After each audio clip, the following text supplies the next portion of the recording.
Welcome to day 149 of our BitClout journey. I'm Ed Krasenstein here with my twin brother, Brian. And yesterday we saw some news come out concerning some BitClout developmental things that are going on. And I had a conversation with developer M. Van Halen, who we actually work on Check BitClout with. And he's telling me, based on information he's found on GitHub, and you can also see this information, that there's some really good news for developers in that they're working on migration to PostgreSQL. And that's going to essentially allow developers to take the data from the blockchain and move it into a more readable and understandable database system, which is going to make development for apps, web apps, websites a lot easier on top of BitClout. I'll just run down a few of the advantages that this is going to give developers over the current situation where you have to kind of keep downloading data and importing it from the blockchain.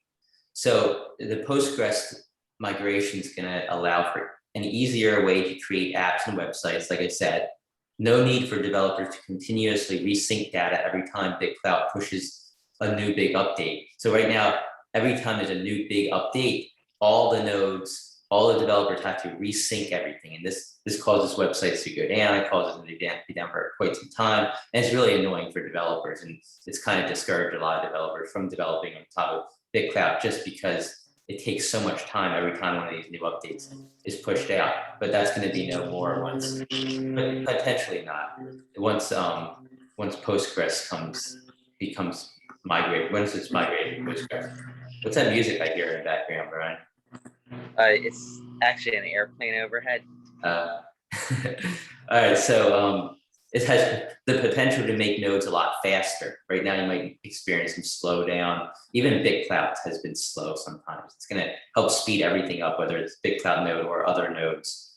At least it has the potential to do so. And it also has the potential to reduce the size of the servers needed to run these nodes.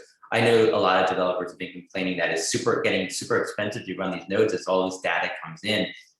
And so the idea that they can just access these databases is going to make things it's going to reduce the need for some of the server sizes. At least again, it has the potential to.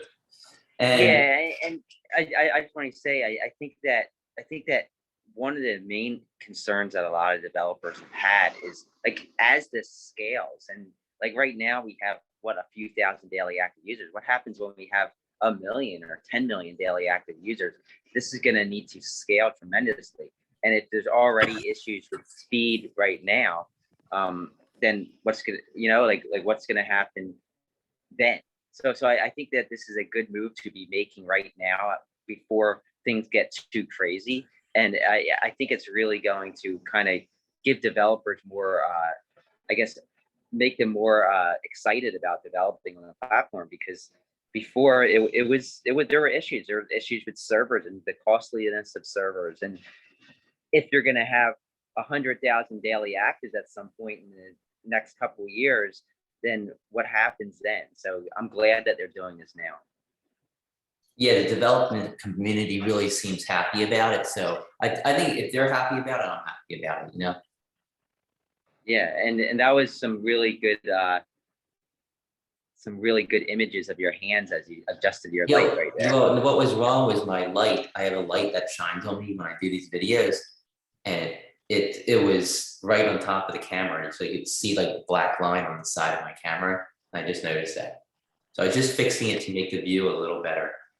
That's all. But yeah, I mean, other than that, I don't think there's really other news.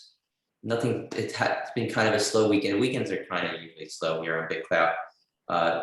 We ended the BitClout Kids Silver version last night, and the Gold version ends tomorrow. Sunday, tomorrow night at 9 p.m. I'm actually using one arm to prop up the other arm holding this camera because it's hurting so bad. So if you could wrap things up, it would be great. Well, maybe you should just work out better so you can hold a phone for more than 35 seconds. No, it's just that my arms are so big that it's hard to hold it up. Okay, that really doesn't make sense. But I think that's going to be the end of day 149 because Brian's arms are too weak to continue this video. and we'll talk to you tomorrow.